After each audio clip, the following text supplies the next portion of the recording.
All right, welcome to this explainer. Today, we're decoding a system that has literally been decades in the making. It's called Exocore 26. And look, right off the bat, this isn't your standard Silicon Valley startup pitch. There's no slick marketing here, no dry corporate white papers. What we're actually unpacking today is a heavily philosophically grounded blueprint. It's a massive project born out of profound isolation, relentless struggle, and just sheer intellectual endurance. We're going to dive into exactly how a lifetime of raw, unstructured data gathered over 30 years out in the wilderness of the tech world finally gets compiled into something you can actually touch and use. So let's immediately drop into the journey of the developer behind this. The source material refers to him as the silent architect, but for our purposes, we'll just call him John.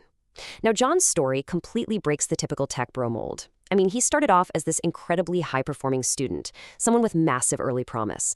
But then, he completely drops off the traditional radar. Instead of climbing the corporate ladder like everyone else, John spent 30 years in this high-intensity, totally uncredited R&D phase.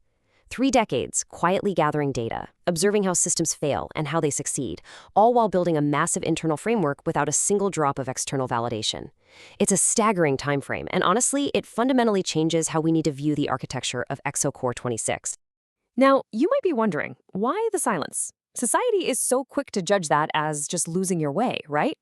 But this was actually driven by something the text calls the burden of consciousness. Think about it. When you really deeply analyze how modern tech industries operate, the illusions are everywhere. You've got these massive hype cycles, superficial metrics driving funding, fleeting trends that don't actually fix structural problems. It's exhausting. And that burden of consciousness is exactly what made John actively and deliberately reject those illusions. He stepped back from all the noise to focus on something bespoke and authentic. He wasn't lost at all. He simply refused to play a game he fundamentally recognized as broken. To really grasp the weight of this, we need to lean into a little psychology, specifically the Jungian concept of individuation. This framework totally flips the script on that heavy 30-year wait. Through this lens, John's isolation absolutely wasn't a failure. It was a deliberate, stateful build of his internal logic. Sure, from the outside, dropping out of the industry looks like you've just stagnated, but psychologically, intellectually, it functions as a strictly necessary developmental stage. The core thesis here is actually pretty profound. You literally cannot build a structurally sound, highly complex external system until you have first built a profoundly deep internal structure within yourself. We're essentially contrasting two completely different realities here. Externally, a 30-year gap on a resume looks like a massive professional rut. People are naturally going to say, man, what went wrong? But internally, underneath the surface, this was actually a phase of crucial, high-intensity incubation. John wasn't just sitting around. He was constantly holding these incredibly complex inputs in his mind all at once. We're talking cross-referencing game theory, advanced physics, human psychology, and raw coding architecture. He was holding all these disparate fields in a suspended state, processing the math and the philosophy simultaneously, just waiting for the right external tool to finally process all of it into reality. And that waiting brings us to the ultimate turning point. January hits, and the catalyst finally arrives. But listen, we really need to look at how artificial intelligence is being used here, because it completely sidesteps the generic AI hype we hear every day. AI wasn't used as some magical chatbot to just spit out quick code. For John, AI became the missing compiler. Think about it like software. A compiler takes human-readable code and translates it into instructions a machine can actually execute. Here, AI became the exact mechanism capable of taking the vast, unstructured data of John's entire life and professional logic and perfectly translating it into a living, breathing system architecture. Let's track how that intentional collapse actually happened. The progression starts conceptually with physics, moves into game theory, shifts through psychology, and then grounds itself in coding. But step 5 is the explosive moment, the January decoherence. If you know quantum mechanics, you know decoherence is that exact split second when a system's state becomes entangled with its environment and multiple shifting potentials suddenly collapse into a single, concrete reality. That is literally what happened in January. 30 years of theoretical observation and intense internal incubation finally collapsed into a tangible, executable system architecture that could be fully mapped out. So moving out of the psychological struggle and into the hard technical reality, Exocore 26 is the final result of that collapse, and it is engineered from the ground up for incredibly pragmatic, better than the best performance. It's not just some static code repository. It is built as a living infrastructure. It's a highly dynamic, continuously executing environment designed specifically to simulate reality and master high complexity systems. It's literally the externalization of John's internal mental model. So let's look under the hood and see what makes this engine actually tick.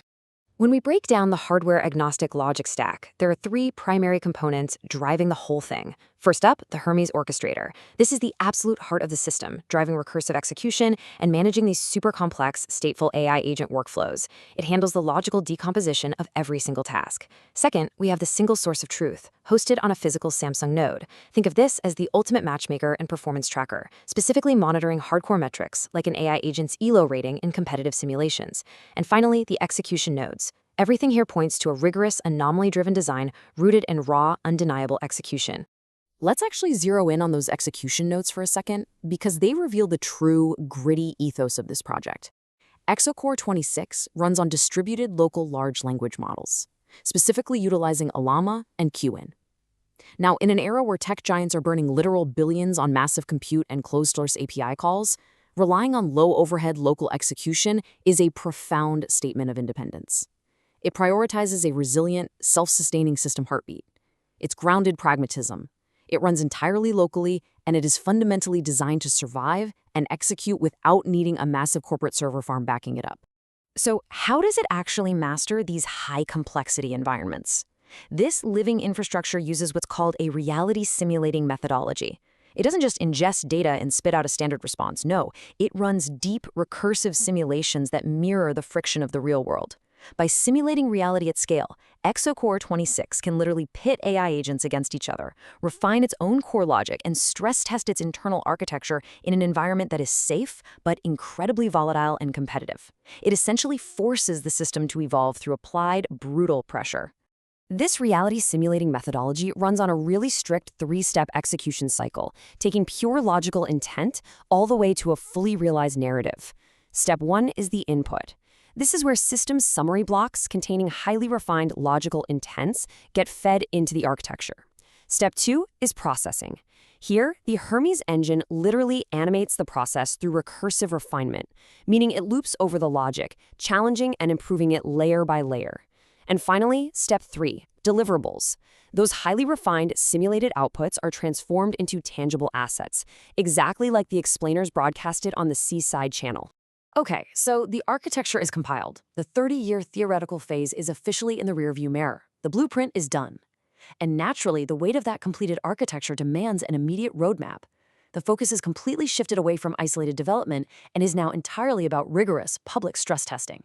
It's time to openly broadcast this technical evolution. Exocore 26 is officially stepping out of the dark and onto the grid to prove its core logic against real-world friction. Operations for this rollout are basically splitting down two very specific high-intensity tracks. First up, you've got the poker AI arena. And listen, this isn't some casual game. This is a zero-sum, brutal, multi-agent simulation. AI agents are going to ruthlessly train against each other, forcing incredibly deep strategy mutations just to survive, which stress tests the Hermes engine to its absolute breaking point. Second, we have narrative broadcasting. The Seaside YouTube channel isn't just marketing fluff. It serves as a live history map. It actively documents the living, breathing evolution of Exocore 26 in real time, charting both the architecture's growth and, honestly, the coder's ultimate redemption arc. But here is the reality check. You can have the most profound, hyper-complex architecture in the world mapped out perfectly on a whiteboard, but to manifest it, to make it real, that requires moving out of the theoretical blueprint phase and into unrelenting daily execution. To take this from a visionary idea to a monetizable, functioning infrastructure requires incredibly strict guardrails. It requires a set of non-negotiable operational constants to make sure that execution never, ever falters, no matter what is going on externally. And that brings us to a very specific number, 35. That is the strict operational constant defined to maintain Exocore 26. 35 hours of highly focused, deep work commitment every single week. Broken down, that is exactly 5 hours a day, 7 days a week, 0 days off. It represents the sheer unyielding discipline required to keep the system's heartbeat alive and to actually push the boundaries of that better the best philosophy. It is an anomaly-driven work ethic, explicitly designed to match and sustain an anomaly-driven system. As we wrap up this explainer on the massive architecture of Exocore 26, I really want to turn this entire concept back to you. We've just traced John's 30-year journey, from a silent architect holding all these complex theories in isolation right up to the massive January decoherence that sparked a living infrastructure. So take a hard look at your own long-held observations. Think about the periods in your life that just felt like a painful rut. What if they were actually your own phase of crucial incubation? What suppressed brilliance is just waiting inside your internal structure? And what catalyst is it going to take to finally compile your master code? Something to think about. Thanks for joining me on this deep dive, and I'll catch you on the next explainer.